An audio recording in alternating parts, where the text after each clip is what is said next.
Cancel the election. Would you believe the primary? Hi, I'm Scott Ott, and this Right Angle is brought to you by the members at BillWhittle.com. I'm with Stephen Green and Bill Whittle. And gentlemen, New York State has canceled its primary election, which was scheduled to happen not until June 23rd, but obviously there is preparation time involved and printing of ballots and all that kind of stuff, so they have to make these decisions well in advance. As you may remember, nobody has yet captured the number of delegates required to get the Democratic nomination, and here we are, Stephen Green, in the most Democratic of all states, New York State, the densely populated New York City within that state. And the people who were supporters of Bernie Sanders are more than a little perturbed about this. In addition, even as endorsements of Joe Biden pile up, in fact, we just had Barack Obama and Nancy Pelosi. It's being noised about that Hillary Clinton is about to endorse, and the all-important Howard Stern endorsement has come down from on high. Nevertheless, there are also accusations out there that Joe Biden, as a senator in 1993, sexually assaulted Tara Reade, somebody who worked in his office. And so that thing could blow up. In any case, Steve, do you think it's okay for the party bosses to say, you know what, things are different now, Joe's got it, why put everybody through the possible risk of having a primary election?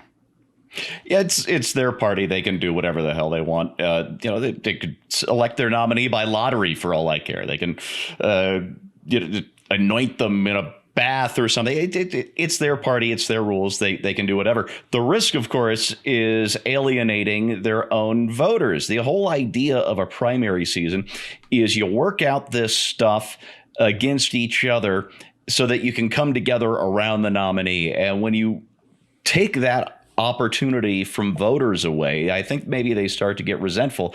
And Bernie Bros, as a rule, kind of lean that way to begin with. And I'm being gentle, Bill. And so that's a very real risk that the party is taking here. That said, Scott, you're talking about all these endorsements lining up. Nancy Pelosi, Barack Obama. In fact, I came across a great meme on Facebook the other day. It was Joe and Barack looking warmly into one another's eyes and, this profile shot. And the top of the meme said, "Joe, I endorse you." And the reply at the bottom was, "Thank you, Denzel."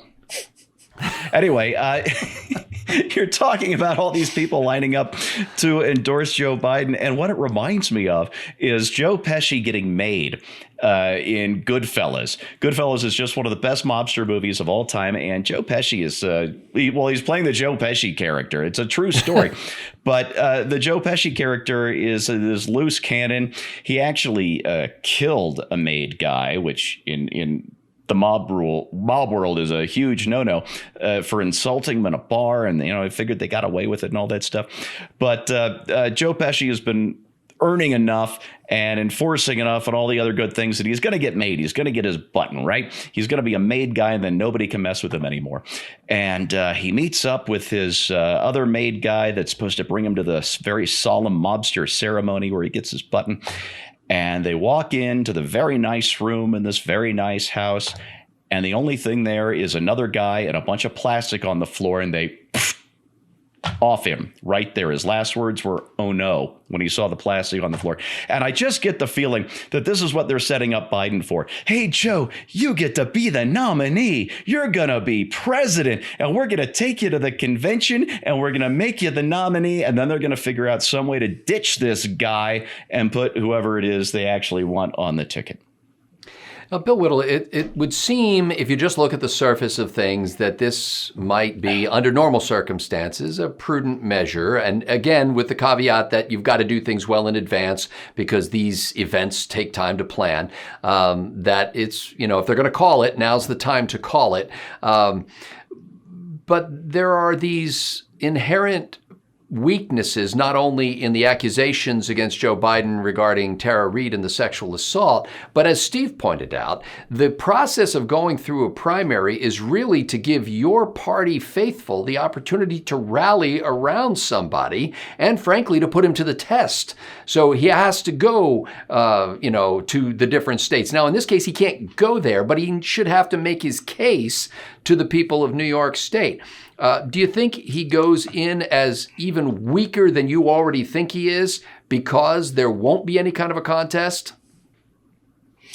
Actually, it becomes very clear to me, and I'm not joking about this.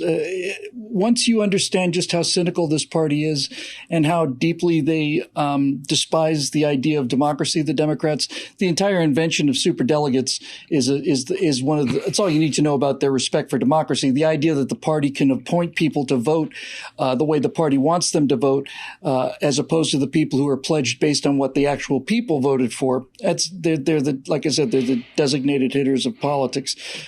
So they're just there to swing things in a particular way. Here's what I think is very clearly happening. Along comes this pandemic. They've got a candidate who is weak regarding Biden against Trump anyway. They've got a guy who's an actual communist who they know cannot win. So they then start this media campaign to get Biden over the line, and it works. He gets some key endorsements. He wins some key victories. Now Biden's the guy. Not only were they unaware, or at least affected to be unaware of how ill Joe Biden was then, Joe Biden is deteriorating so rapidly that this strategy of getting Joe Biden in over Bernie Sanders, at least getting him through the election and then dealing with the vice president, that was the plan. It's starting to look like that plan's not going to bear fruit now. And here's what I think is happening. I think the reason they canceled the New York primary is because they did not want anyone to have the mathematical numbers to have clinched the nomination. If anybody had gotten the actual mathematical numbers to clinch the nomination, they would have a much harder time taking it away from the only two people who could have clinched the nomination, neither of which they know are electable. They had a lot of hope on Joe Biden, but Joe Biden continues to deteriorate. So if they cancel this primary and whatever other ones they can cancel, and neither Biden nor Sanders have mathematically clinched the nomination, then the Democratic Party's hands are relatively untied. I suspect the plan, again, depending on how well Joe holds up, I suspect the plan is to keep Joe out of the public eye, use the coronavirus as a great excuse for him not to campaign, send him to the convention, hope he can deliver a speech off the teleprompters.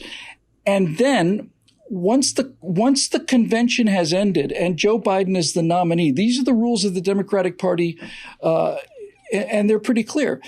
If the nominee should drop out of the race after the convention, after he's been the official nominee of the Democratic Party, if he should drop out of the race after that, but prior to the election, the general election, then the Democratic National Committee gets to select who the candidate is going to be. They can pick anybody. All it has to do is be voted on by the DNC and approved by Democratic governors. So to me, this is the strategy now. It's not even a question of getting Biden through the general election anymore. Now it's a question of, can we get him through the convention? And then after the convention, we will ask him to step down, fall on his sword. And if he doesn't want to, then we'll start taking Tara Reade seriously and we'll force him out. And we'll appoint whoever we think is the most electable person to beat Donald Trump. It is nothing but contempt for democracy. And to be perfectly honest with you, if the Democrats believed in democracy and Joe Biden is not the nominee, then it should be Bernie Sanders who's the nominee.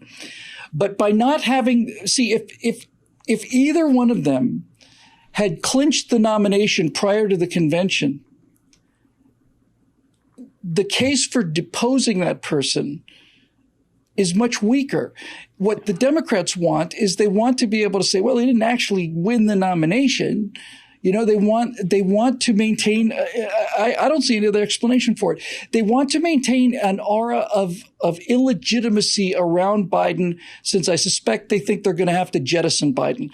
The last thing they want is for delegates to be counted as if they represented the popular vote of the Democratic people, the people of the Democratic Party. They can't have that. It'd be either Bernie or Biden, and they know neither one of those will defeat Orange Man. So they're trying to limit the credibility of the nominee, which will make it easier to depose that person after the convention prior to the election and have them select whoever they think the best choice happens to be. That person won't have to campaign. They won't have to stand in front of the American people in any way. They can bring in an 11th hour surprise if they want to. They can do whatever they damn well want to. But the one thing that the Democratic Party won't do is listen to the will of the people who voted Democrat in the primaries in this country. That cannot be allowed because the two choices that are left to them are both unwinnable. So they will find a way to get around what the people have decided, which is either Biden or Bernie. And you mark my words. That is why this and all the other primaries will be canceled, because no one wants them to have the credibility necessary to make it more difficult to ditch them when they find it convenient. As Steve Green has pointed out, there is no constitutional requirement that we even have parties, let alone determine how the parties will choose their nominees. It's their party. They can do as they please. And I totally agree with Steve. It, as my Pennsylvania Dutch ancestors would say, it wonders me.